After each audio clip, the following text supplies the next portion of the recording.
Sehingga kalau pemerintah menginginkan adanya profil pelajar Pancasila, maka kalian pun harus bisa menjadi profil mahasiswa Pancasila yang bertakwa kepada Tuhan Yang Maha Esa dan berakhlak mulia, mandiri, kreatif, kemudian berpikir kritis, bergotong royong dan berkebinekaan global. Maka itu harus dikomunikasikan dengan baik, baik secara vertikal maupun horizontal.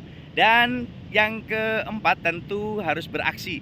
Jadi teman-teman sebagai mahasiswa baru tentu harus mulai beraksi bagaimana belajar dan membelajarkan diri untuk bisa menguasai kompetensi hard skill dan soft skill. Dan tentu itu harus didukung dengan 3 keterampilan utama. Bagaimana untuk mendukung hard skill dan soft skill? Memiliki keterampilan utama yakni keterampilan berpikir, keterampilan belajar, dan keterampilan hidup.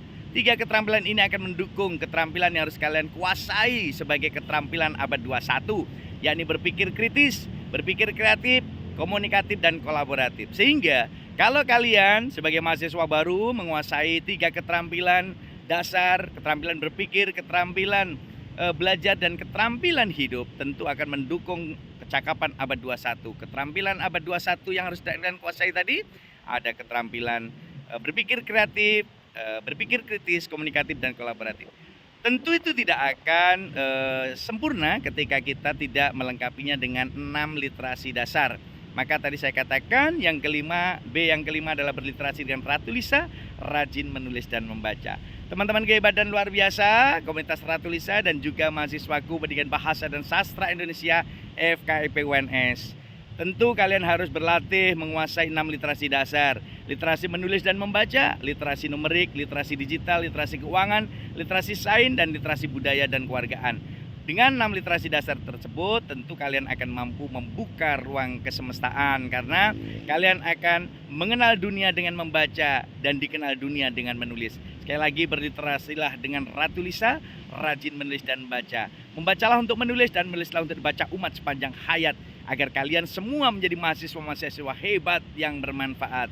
Menjadi mahasiswa-mahasiswa sejati yang selalu motivasi dan inspirasi, dan menjadi mahasiswa-mahasiswa bermartabat yang maslahat untuk umat. Ikutlah turut serta berpartisipasi menyinari dunia seperti bintang, bulan, dan matahari yang selalu menyinari bumi baik tampak maupun tidak tampak oleh manusia. Semangat ini harus kalian miliki. Selamat datang di Prodi Pendidikan Bahasa dan Sastra Indonesia FKIP UNS bersama Muhammad Rohmadi Ratu Lisa. Aku cinta bahasa Indonesia, aku bangga bahasa Indonesia. Bahasa Indonesia luar biasa. Kalian memang luar biasa mahasiswa dan alumni Prodi Pendidikan Bahasa dan Sastra Indonesia FKIP UNS. Selamat datang di Prodi PBSI FKIP UNS.